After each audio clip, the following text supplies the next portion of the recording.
इन जावा। सो loops basically करते क्या और होते क्या है, किसी भी अगर स्टेटमेंट को या किसी भी कोड को अगर मेरे को रिपीटेटिवली चलाना है बार बार, तो उस पर्पस के लिए मैं यूज कर सकता हूं loops. So we can say that it is used to repeat statements. हमारे पास जावा में 3 तरह के लूप है। पहले लूप को हम कहते हैं व्हाइल लूप, सेकेंड लूप कहलाता है do while loop, and third loop कहलाता है फोर लूप। व्हाइल लूप को एक और नाम दिया गया है जिसको नाम दिया गया है entry control loop, and do while का नाम है exit control loop.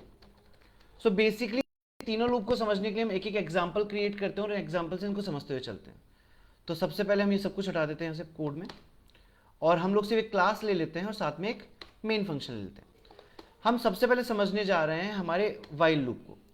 While loop लगाने के लिए आपको सबसे पहले एक वेरिएबल बनाना पड़ेगा, जो मैंने आई अज्यूम कर लिया। अब आपको व्हाइल लूप में सबसे पहले आपके वेरिएबल को इनिशियलाइज करना पड़ेगा और यह बताना पड़ेगा कि जो भी आंसर्स या वैल्यूज आपको चाहिए वो कहां से स्टार्ट होगी। तो मैंने इनको स्टार्ट किया 1 से, फिर आप लगाएंगे व्हाइल, और व्हाइल के ब्रैकेट में आप डालेंगे कंडीशन। आपको अगर मान लीजिए लूप चलाना है 10 बार, तो आप चाहें तो इसको स्टार्ट कर सकते हैं 1 से और एंड कर सकते हैं लेस देन इक्वल टू 10 पे। तो ये 1 से लेके एग्जैक्टली 10 तक चलेगा। उसके बाद आप ब्रैकेट लगाएंगे और जो भी चीज आपको पर्टिकुलरली आंसर में प्रिंट करवानी है वो प्रिंट कर सकते हैं। एंड एक लास्ट चीज, आप यहां पे वैल्यू को इंक्रीमेंट करना नहीं भूलेंगे। मैं एक बार इसका फ्लो समझा देता हूं पहले, फिर इसका एग्जीक्यूशन पे आते हैं।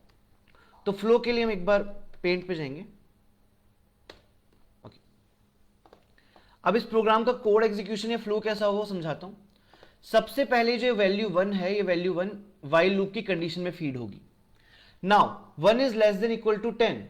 अगर ये कंडीशन जस्टिफाई होती है, सेटिस्फाई होती है या कंडीशन ट्रू होती है, तो आप लूप के अंदर एंटर कर जाओगे और आपके आई की वैल्यू प्रिंट हो जाएगी। उसके बाद आपकी आई की वैल्यू इंक्रीज होकर 2 हो जाएगी और ये वैल्यू वापस से रीअसाइन होगी कहां पे, आपकी कंडीशन के अंदर, and it will go till the value 10 is achieved. तो ये लूप 1 से लेकर 10 तक वैल्यूज प्रिंट करेगा। इस लूप को एंट्री कंट्रोल लूप इसलिए कहा जाता है क्योंकि यहां व्हाइल लूप में जो कंडीशन या कंट्रोल स्टेटमेंट है वो प्रोग्राम के एंट्री पे चेक किया जा रहा है। मतलब अगर मेरी कंडीशन सेटिस्फाई नहीं करती, कंडीशन ट्रू नहीं होती है, तो ये प्रोग्राम रन भी नहीं होगा। सो बेसिकली एक बार प्रोग्राम को रन करके देखते हैं। रन करने के लिए सेम प्रोसेस, हम लोग राइट क्लिक करेंगे, कंटेनिंग फोल्डर में जाएंगे, CMD प्रेस करेंगे, जावा C and the name of the program, that is control.java, and the next is java name of class. So मेरे को 1 से 10 तक मिल गया। एंट्री कंट्रोल लूप को जस्टिफाई करने के लिए मैं यहाँ पे वैल्यू डालता हूँ 11। मतलब मुझे पता है जब पहली बार आई के अंदर वैल्यू 11 फीड होगी तो मेरी कंडीशन फॉल्स होने वाली है, और फॉल्स होने पे ये प्रोग्राम बिना आउटपुट के एग्जीक्यूट हो जाएगा और एग्जिट कर जाएगा। सो ये था हमारा व्हाइल लूप। नेक्स्ट लूप जो हमारा आता है उसको हम बोलते हैं do while loop. While loop और डू व्हाइल लूप के सिंटेक्स में छोटा सा डिफरेंस है। क्या क्या आप यहां पे भी सबसे पहले इनिशियलाइजिंग वैल्यू देंगे, उसके बाद आप यहां लिखेंगे डू, और अब आप यहां लगा देंगे आपका कर्ली ब्रैकेट। मतलब जो पार्ट आपने व्हाइल लूप में यहां नीचे लिखा था उसी पार्ट को आप यहां से कॉपी कर लीजिए और डू के नीचे डाल दीजिए इस तरीके से, और व्हाइल को यहां पे टर्मिनेट कर दीजिए। सिंटेक्स में सिर्फ ये डिफरेंस आएगा। इस डिफरेंस से 2 डिफरेंसेस क्रिएट हो रहे हैं। पहला, यहां जो कंडीशन है वो एंड पे चली गई है, तो ये कहलाएगा एग्जिट कंट्रोल।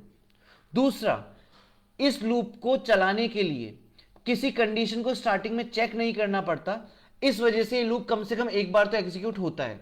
मैं दिखाता हूं किस तरीके से। तो एक बार इसके फ्लो को समझ लेते हैं। यहां पे हम जाएंगे और एक बार फ्लो समझने के लिए कोड पेस्ट कर देते हैं। नाउ ये फ्लो किस तरीके से काम करेगा, ये वैल्यू 1 सीधी डू के अंदर जाती है और आई को फीड हो जाती है, जिससे हमको आंसर मिल जाता है 1। अब चेक किया जाएगा कि कंडीशन ट्रू है या फॉल्स। अगर कंडीशन अब फॉल्स भी हो जाए तो कम से कम इस प्रोग्राम का एक आउटपुट तो आ ही चुका होगा। ये डिफरेंस है व्हाइल और डू व्हाइल में।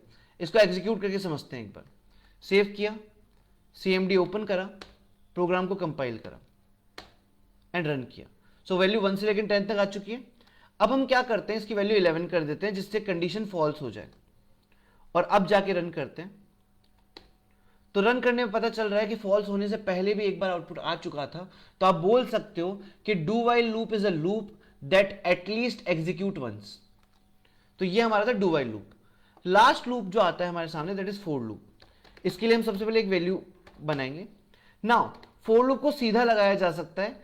सबसे पहले जिस वैल्यू से स्टार्ट करना है वो वैल्यू आप यहां डालेंगे, फिर सेमीकोलन लगाएंगे और लिखेंगे आई एंड आपकी condition less than 10, and increment भी आप यहीं दे सकते हैं, एंड साथ में आप यहां पे लगा देंगे आपको जो आंसर में आउटकम चाहिए वो। इसका फ्लो समझ लेते हैं एक बार, ये काम कैसे करेगा। तो फ्लो समझने के लिए हम यहां आते हैं। फ्लो कुछ इस तरीके से काम करेगा कि ये जो वैल्यू 1 है ये यहां से कंडीशन में फीड होगी। अगर कंडीशन ट्रू होती है तो ये अंदर जाएगा और प्रोग्राम को एग्जीक्यूट करने के बाद वापस आएगा लूप में और अपनी वैल्यू को इंक्रीज करेगा।